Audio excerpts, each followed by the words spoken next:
The German army suffered terribly during the First World War, and the German nation also suffered terribly, especially after the war.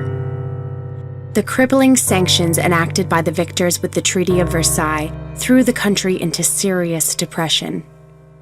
There was chaos on the streets and anarchy in the air. Communists seized many cities, including Berlin. While the great wealth of the nation was bled away by outrageous war reparations or sucked out by unscrupulous politicians, the average German was impoverished. Inflation and unemployment soon followed and quickly destroyed all hope, all confidence, all morality. German cities were awash in pornography and prostitution, with even starving children being bought and sold like sex toys. Crime was rampant. Drunkenness and drug addiction were widespread. Suicide rates soared. The situation seemed hopeless. And then things changed, dramatically. Soon after the National Socialists were elected, the German economy sprang to life. Unemployment was erased. Building boomed. Great projects began. Confidence burst to life anew. After years of hunger, hardship, shame, and degradation, Germany became a happy, hopeful nation again.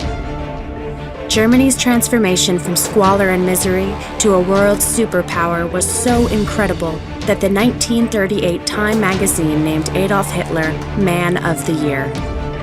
To many, it seemed as if a new cultural, economic, and political renaissance for all of Europe was at hand. But others throughout the world, envious, powerful, but above all fearful, now worked night and day to take Germany down. The Second World War was the most deadly and destructive war in history. For 6 long years, the unequal struggle pitting Germany against the world continued, with first one side, then the other on top. But at last, overwhelmed, Germany was once more defeated. This time, however, the Reich was to be punished not with mere reparations, nor loss of land, nor with simple decadence and despair. No. On this occasion, Germany was to be subjected to pure hatred. Hatred of the most vicious, evil, and depraved kind imaginable.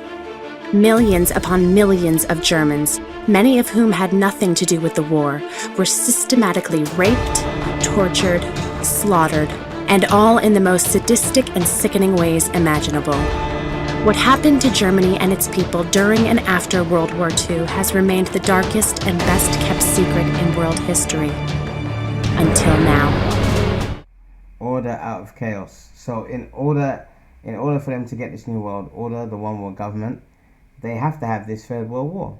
But you have to understand that it's prophecy in the Bible to happen. Okay? It's prophecy to happen. Alright? But that guy broke it down beautifully, man. You know? Alright? So now you understand why there's American warships over there in, near our homeland.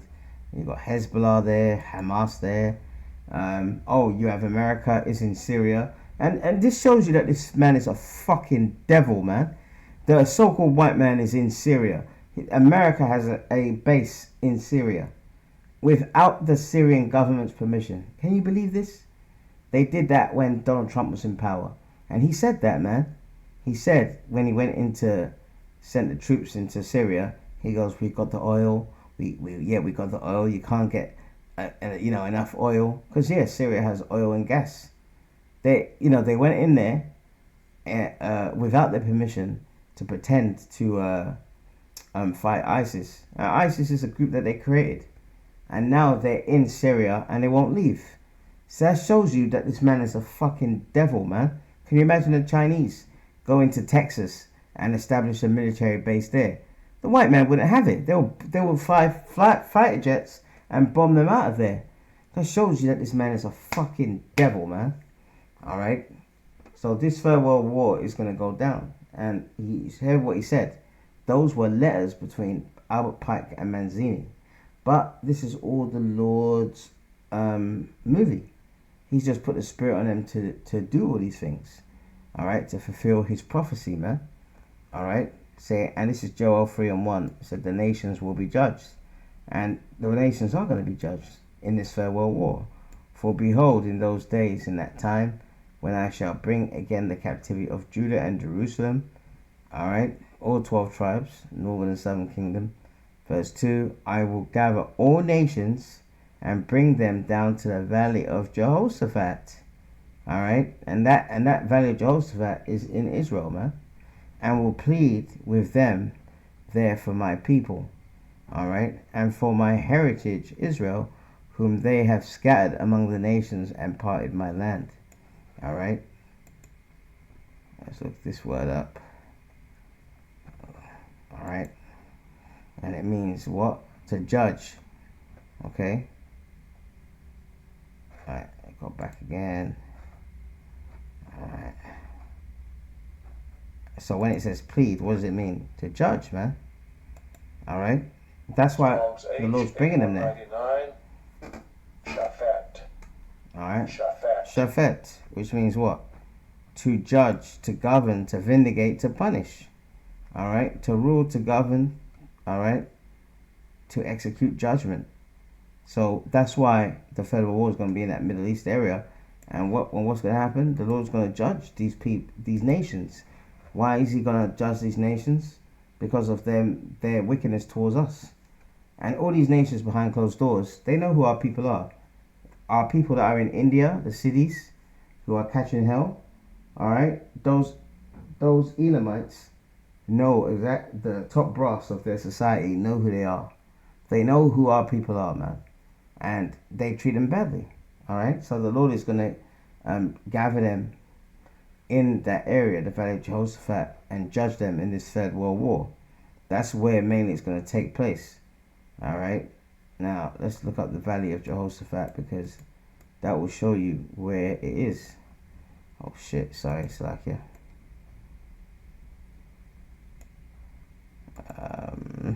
All right, there you go, the Valley of Jehoshaphat. Beautiful. All right, it's in Israel, man. Okay, it is in Israel, the Valley of Jehoshaphat, East Jerusalem. All right, East Jerusalem, the Valley of Jehoshaphat. So in East Jerusalem, for example, there's a place called Kidron. All right, it's a bit small here, but let me try and find the bigger one. All right, there's a place around here. There you go, Kidron. All right, that's where the Valley of Jehoshaphat is. So all these world armies are going to go there and fight, and that's how the Lord is going to judge them for what they've done to us. Okay, but a lot of our people, you slaves, you don't want to see the downfall of your enemies. That's the problem with our people, man. You know, they love their enemies more than they love themselves. You know, which is a sad thing. That's why, you know what, death to you people, man, that have this coconut slave coon mindset, man. All right, forget it. Now the Bible tells you that this is going to be a different war. All right, it's going to be what? Isaiah 9, and Isaiah 9 verse 5. All right, Isaiah chapter 9 verse 5. For every battle of the warrior, all right, for every battle of the warrior is with confused noise and garments rolled in blood. So in the ancient world, you would go on the battlefield with swords, and you would die. You would kill someone by the sword, blood will splatter on your garments. All right, this war's not going to be like that. But this shall be with burning and fuel of fire. Now, what does that sound like? What weapons do we have in this time that can produce burning fuels of fire? Nuclear weapons. All right, I'll give you another precept for that. Okay, Zechariah 14. That's it. Zechariah 14. All right. So it's very important that we're occupied in the spirit of prophecy, and that we stay faithful to the Lord, because especially when it comes to the MOTB not taking it, so we can be delivered from this. Who wants to burn to death? A fire that is so hot it can burn, it can disintegrate concrete buildings. Alright, Zechariah 14:12. And this shall be the plague wherewith the Lord will smite all the people that have fought against Jerusalem. See, that's why this farewell war is a judgment to all these heathens who are beneath us. And you heathens are beneath us, alright?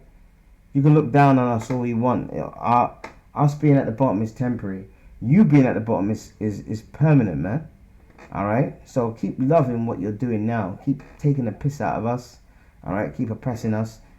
All it's going to do, alright, is make sure that when the Heavenly Father establishes His kingdom on earth, we're going to brutalize you even more. Okay?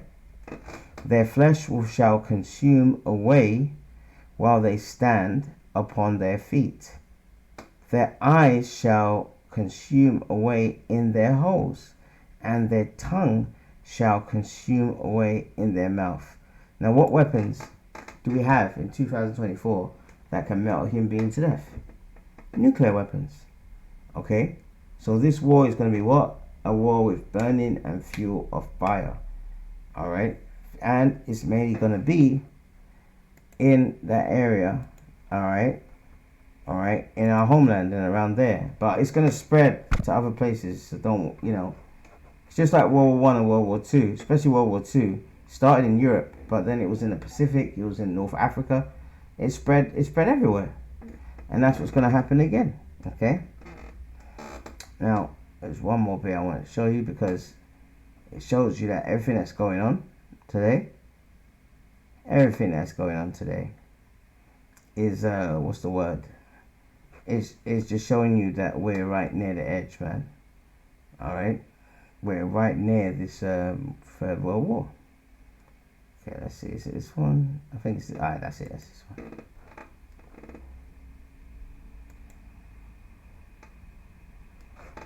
Alright. Let's see.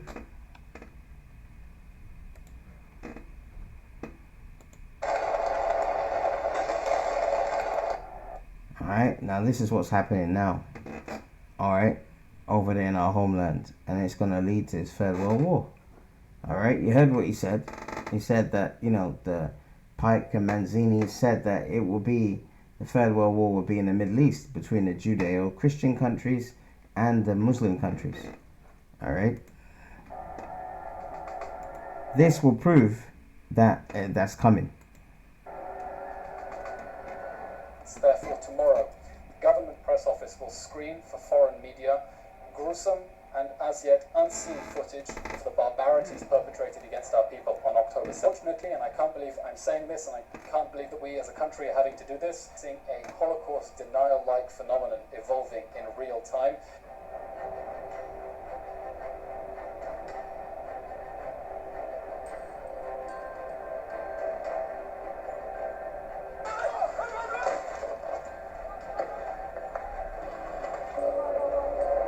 It's Hamas fighting Israel, man.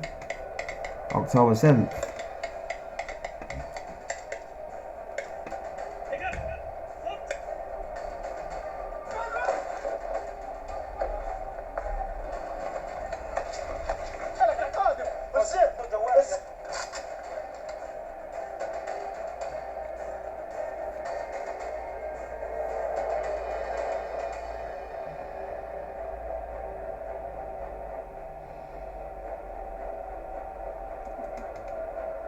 Look, you can say what you want about them, but why is it that they did this?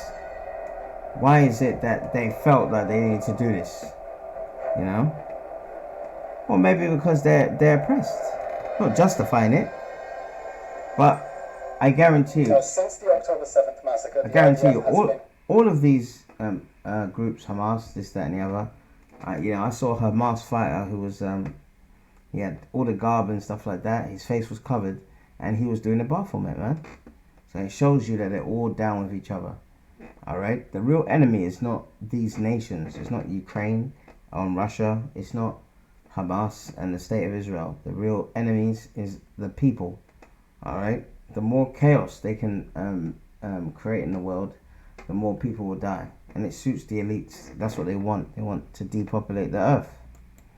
Okay. Collecting footage from body cams taken by the Hamas death squads as they rampage through the communities in southern Israel, butchering everyone in sight.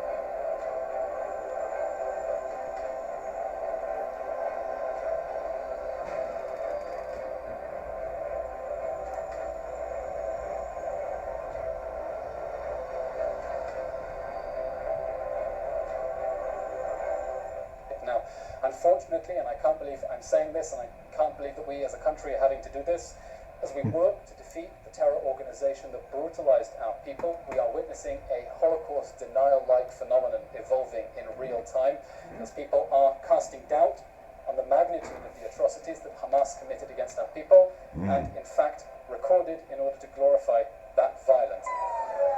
There you go. All of this. What has been the response is to bomb them indiscriminately, and no one is coming to stop it. All right, so there's going to be a turning point. All right, and the Arab world, the Arabs all around the world, but the ones particularly in the Middle East, in countries like Jordan, Saudi Arabia, they're disgusted with all of this. So those are perfect conditions for a third world war. All right, the Lord is stirring up the prophecy pot. All right, to make sure that this third world war happens, because he is bound by his word, which is in the Bible. Okay, 3 world wars are coming. So in this time, oh my gosh, we have to get serious about this truth. We have to go all out. I'm saying it to myself first. All right, because the kind of deaths, the kind of misery that is coming upon this earth, not just over there, but everywhere, is going to be something where people are just going to drop down and have heart attacks. You're going to see things that you ain't seen before. So, hey, listen, we have to stay strong, and we have to stay in the Lord as much as as much as possible, you know. And if we stay faithful to the Lord, he's going to deliver us out of these wicked times that we're in, man. Okay? So I hope you were edified. And I will do another part, because there's many other things that have been going on, all right, which are going to contribute towards this third world war, and some of them are in West Africa, where Israelites are. All right, so a couple of days I'm going to do another video on World War III, because it's a major prophecy. And remember what Yahushua said. All right, when the disciples asked him, what is going to be the signs of your coming? All right, what is going to be the signs of your coming? What did he say? Did he say, oh yeah, I'm gonna, when I come back, everyone's gonna be happy, holding hands and singing songs like sunshine, lollipop, and rainbows all the way? You know, no, he didn't say that. He gave them the straight skinny. All right, he gave them the real truth. Okay, this is Matthew 24 verse 24, and Yahushua answered. Let's go back a bit. Go back.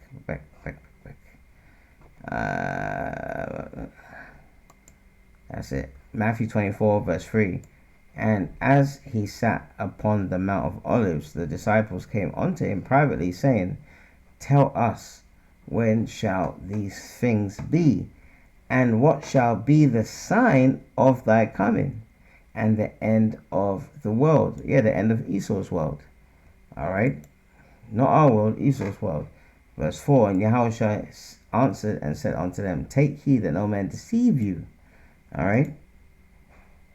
Verse 5. For many shall come in my name, saying, I am Hamashiach, and that means anointed, and shall deceive many. And is that not happening? It is happening. Verse 6. And ye shall hear of wars. Alright. And ye shall hear of what? Wars. And rumors of war. Alright, we got a war in Ukraine. We got a war over there in our homeland. You got a war in Sudan.